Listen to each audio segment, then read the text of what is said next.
Deane, Deane, she murmured, as if in reproach for something of long standing. There was a silence in which the whole thing was alive there for those of them who knew. Cora and Edith, sitting close together, did not turn to one another. He wondered if they were thinking of the countless times Ruth had been on that porch with them in the years they were all growing up together. Edith's face was turned away from the light now. Suddenly Cora demanded, "Well, there's no prospect at all of a divorce?" Mrs. Lawrence rose and went over to Amy and opened a lively conversation as to whether she found her new maid satisfactory. It left him and Edith and Cora to themselves. "No," he answered her question. "I guess not. Not that I know of." "How terrible it all is!" Cora exclaimed, not without feeling. And then, following a pause, she and Edith were speaking of how unbecoming the new hats were, talking of the tea one of their old friends was giving for Cora next day. He sat there thinking how it was usually those little things that closed in over Ruth. When the thought of her, feeling about her, broke through, it was soon covered over with, discussion of how someone was wearing her hair, the health of someone's baby or merits of someone's cook. He listened to their talk about the changes there had been in Freeport in the last 10 or 12 years. They spoke of deaths, of marriages, of births, of people who had prospered and people who had gone to pieces, of the growth of the town, of new people, of people who had moved away. In a word, they spoke of change. Edith would refer things to him, and he occasionally joined in the talk, but he was thinking less of the incidents they spoke of than of how it was change they were talking about. This enumeration of changes gave him a sense of life as a continuous moving on, as a thing going swiftly by. Life had changed for all those people they were telling Cora about. It had changed for themselves, too. He had continued to think of Edith and the others as girls.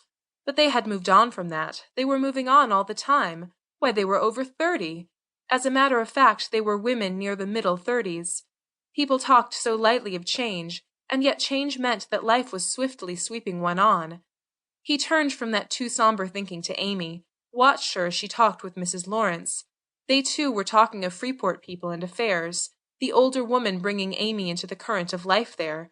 His heart warmed a little to Edith's mother for being so gracious to Amy, though that did not keep him from marveling at how she could be both so warm and so hard, so loving within the circle of her approval, so unrelenting out beyond it. Amy would make friends, he was thinking, lovingly proud. How could it be otherwise when she was so lovely and so charming? She looked so slim, so very young in that white dress she was wearing.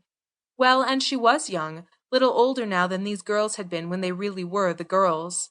That bleak sense of life as going by fell away.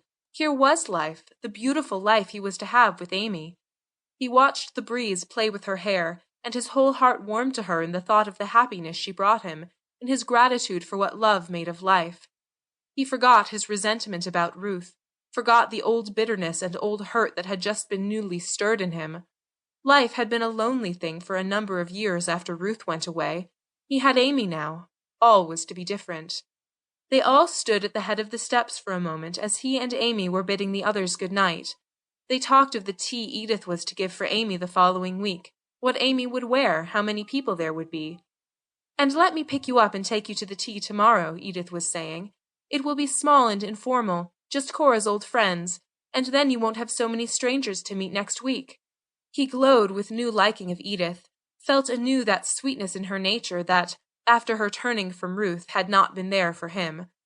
Looking at her through this new friendliness, he was thinking how beautifully she had developed. Edith was a mother now. She had 2 lovely children. She was larger than in her girlhood. She had indeed flowered, ripened.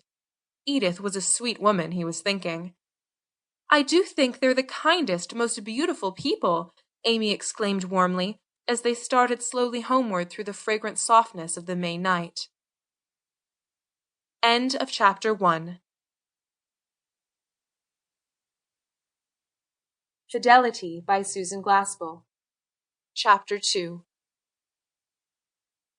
He had known that Amy would ask, and wondered a little at her waiting so long.